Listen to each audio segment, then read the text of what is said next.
আল্লাহ সুবহানাহু ওয়া তাআলার দরবারে শুকরিয়া আদায় করছি, যিনি আমাদেরকে জ্ঞান, বিচক্ষণতা এবং সতর্কতার শক্তি দান করেছেন। আলহামদুলিল্লাহ। দরুদ ও তাসলিম বর্ষিত হোক প্রিয় নবী মুহাম্মদুর রাসূল সাল্লাল্লাহু আলাইহি ওয়াসাল্লামের উপর। আল্লাহুম্মা সাল্লি আলাইহি আল্লাহুম্মা বারিক আলাইহি। প্রিয় উপস্থিতি, আজ আমরা ফরজ সালাতের পরে সম্মিলিত মোনাজাত বিষয়ে আলোচনা করছি। আমাদের পক্ষের মূল দাবি, নবী করিম সাল্লাল্লাহু আলাইহি ওয়াসাল্লাম ও সাহাবারা ফরজ সালাতের পরে সম্মিলিত মোনাজাত করতেন না, তাই এটি সুন্নাহ নয়, বরং এটি বিদআত। এই দাবিকে প্রমাণিত করার জন্য প্রথমত আমি যেটি বলতে চাই যে কোন ইবাদত প্রমাণ করার জন্য দলিলের প্রয়োজন হয়। কোন ইবাদত যদি প্রমাণ করতে না হয় তাহলে সেটির জন্য দলিলের প্রয়োজন হয় না। সেই ধারাবাহিকতায় আমাদের দলিলের প্রয়োজন ছিল না, কিন্তু তারপরেও আমরা কোরআন এবং হাদিস থেকে এটিকে বেদাত প্রমাণিত করার জন্য আমরা বেশ কিছু দলিল আপনাদের সামনে উপস্থাপন করতে চাচ্ছি। প্রথমত, আল্লাহ পাক রব্বুল আলামিন সূরা আল আহজাবের 21 নম্বর আয়াতের মধ্যে ইরশাদ করেছেন, লাকাদ কানা লাকুম ফি রাসূলিল্লাহি উসওয়াতুন হাসানাহ। অবশ্যই রাসূল সাল্লাল্লাহু আলাইহি ওয়াসাল্লামের মধ্যেই তোমাদের জন্য রয়েছে উত্তম আদর্শ। যেহেতু রাসূল সাল্লাল্লাহু আলাইহি ওয়াসাল্লামের অভ্যাস অনুসরণ করাই সুন্নাহ, সম্মিলিত মুনাজাতের অভ্যাস রাসূল সাল্লাল্লাহু আলাইহি ওয়াসাল্লামের ছিলেন না, সুতরাং এটি সুন্নাহ নয়, বরং এটি বিদআত। কারণ আমাদের হযরত আয়েশা সিদ্দিকা রাদিয়াল্লাহু তাআলা আনহা বলেছেন, মান আহদাথা ফি আমরিনা হাযা মা লাইসা মিনহু ফাহুয়া রাদ্দুন। যারা আমার দ্বীনের ভিতরে নতুন কোনো কিছুর আবির্ভাব ঘটাবে, এটি প্রত্যাখ্যাত হবে। সুতরাং রাসূল সাল্লাল্লাহু আলাইহি ওয়াসাল্লামের অভ্যাস যেহেতু এটি ছিল না, এটি প্রত্যাখ্যাত।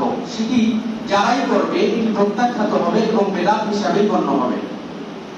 তৃতীয় নম্বর, হযরত আব্দুল্লাহ ইবনে মাসউদ রাদিয়াল্লাহু তাআলা আনহু বলেছেন, ইত্তাবিউ ওয়া লা তাত্তাবিউ ফাকাদ কাফাইতুম। তোমরা আল্লাহর রাসূলের অনুসরণ করো, তোমরা নতুন কোনো কিছু আবিষ্কার করো না, কারণ তোমাদের জন্য সেটি যথেষ্ট। অনুসরণ করো, নতুন কোনো কিছু তৈরি করো না। সাহাবাদের অভ্যাস, লাম ইউনকাল আনিল খুলাফায়ে রাশিদিন আন্নাহুম কানু ইয়াদউনা জামাইয়ান বা'দা কুল্লি ফারদিন। সাহাবায়ে কেরাম এবং চার খলিফা তার অভ্যাস ছিল না যে ফরজ সালাতের পরে সম্মিলিতভাবে মোনাজাত করা। উসুল, তারপর নবী সাল্লাল্লাহু আলাইহি ওয়াসাল্লাম মা ওজুদিল মুক্তাদা ইয়াদুল্লু আলাল মানি। নবী করিম সাল্লাল্লাহু আলাইহি ওয়াসাল্লাম যেহেতু এটিকে অভ্যাসে পরিণত করেননি, সুতরাং এটি নিষেধের ইঙ্গিত করে, অর্থাৎ ফরজ সালাতের পরে সম্মিলিত মোনাজাত করা যাবে না। এ ব্যাপারে ইজমা হয়েছে, আল ইজমাউল আমালি লিল উম্মাতি ফিল কুরুনি সালাসাতিল মুফাদ্দালা আলা আদমি রুসুবিহি। রাসূলের যুগ, সাহাবায়ে কেরামের যুগ এবং তাবেঈনদের যুগ, এই ব্যাপারে সবাই একমত যে এই তিন যুগে সম্মিলিত মোনাজাত ফরজ সালাতের পরে ছিল না। সময় এবং স্থান, তাফসিস ওয়াক্তিন ওয়া মাকানিন ওয়া হায়াতিন লিল ইবাদাতি বিলা দালিলিন মিনাল বিদআতিল ইদাফিয়া। সময় এবং স্থানে নির্ধারিত করে মোনাজাতের জন্য খাস করা বিনা দলিলে এটি বেদাত হিসাবেই প্রমাণিত হয়। সুতরাং ফরজ সালাতের পরে যেহেতু রাসূল এবং সাহাবায়ে কেরাম এবং তাবেঈনরা করেননি, সুতরাং এটিকে এই ফরজ সালাতের পরেই মোনাজাতের জন্য নির্ধারণ করা এটি বেদাত হিসাবেই গণ্য হবে। আপনারা জানেন এই পৃথিবীতে চার মাযহাব চলছে। মাযহাবীদের মতামত হচ্ছে আল হানাফিয়্যা ওয়াল মালিকিয়্যা আলাল কারাহাতি ইদা আমিলা বিহা।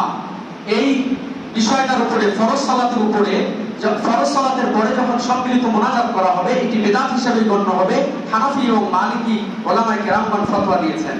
এখানে বিভ্রান্তি তৈরি হতে পারে যদি আমরা তর্কের খাতিরে ধরেও নেই যে কোনো ব্যক্তি যদি পড়তে চায় তাহলে পড়তে পারবে, কিন্তু আল জামু আলা দুআই বাদা কুল্লি ফরদিন ইউহামুল আম আন্নাহু সুন্নাতুল লাযিমা, মানুষ ধারণা করে নিতে পারে যে এটি সুন্নাত, সেই কারণে এটিকে কোনোভাবেই ফরজ সালাতের পরে সম্মিলিত মোনাজাত করা যাবে না।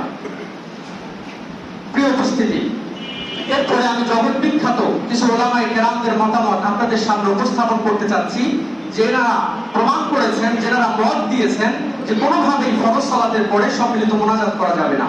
জগৎ বিখ্যাত উলামা আল্লামা ইবনুল কাইয়্যিম রাহিমাহুল্লাহ বলেন, ইমাম পশ্চিমমুখী হয়ে অথবা মুক্তাদিগণের দিকে ফিরে মুক্তাদিগণকে নিয়ে মোনাজাত করা কখনো রাসূল সাল্লাল্লাহু আলাইহি ওয়াসাল্লামের তরিকা নয়। এ সম্পর্কে একটি সহিহ অথবা হাসান হাদিস নেই। এরপরে আল্লামা মাইজুদ্দিন ফিরোজাবাদী রাহিমাহুল্লাহ তিনি বলেন ফরজ সালাতের সালাম ফেরানোর পরে ইমামগণ সম্মিলিতভাবে যে মোনাজাত করেন তা রাসূল সাল্লাল্লাহু আলাইহি ওয়াসাল্লাম কখনো করেননি এবং এই সম্পর্কে কোনো হাদিসও পাওয়া যায় না। আল্লামা শাতিবী রাহিমাহুল্লাহ তিনি বলেছেন যে শেষ কথা হলো এই যে ফরজ সালাতের পরে সম্মিলিতভাবে রাসূল সাল্লাল্লাহু আলাইহি ওয়াসাল্লাম মোনাজাত করেননি, কারো আদেশও দেননি, এমনকি তিনি এটা সমর্থন করেছেন, এই ধরনের কোনো প্রমাণ পাওয়া যায় না। আল্লামা ইবনুল হাজ মাক্কি রাহিমাহুল্লাহ তিনি বলেন নিঃসন্দেহে এই কথা বলা যে রাসূল সাল্লাল্লাহু আলাইহি ওয়াসাল্লাম ফরজ সালাতের পরে সালাম ফেরানোর পরে হাত উঠিয়ে দোয়া করেছেন এবং মুক্তাদিগণ আমিন আমিন বলেছেন, এরূপ কখনো দেখা যায় না, যার খলিফা থেকেও এর প্রমাণ পাওয়া যায় না। তাই এই ধরনের কাজ যারা রাসূল সাল্লাল্লাহু আলাইহি ওয়াসাল্লাম করেননি, তার সাহাবীগণ করেননি, নিঃসন্দেহে তা কখনোই করা যাবে না এবং বিদআত হিসাবে সেটি গণ্য হবে, যেটি মাদখাল দ্বিতীয় খণ্ড পৃষ্ঠা নম্বর 283 নম্বর পৃষ্ঠায় তিনি উল্লেখ করেছেন।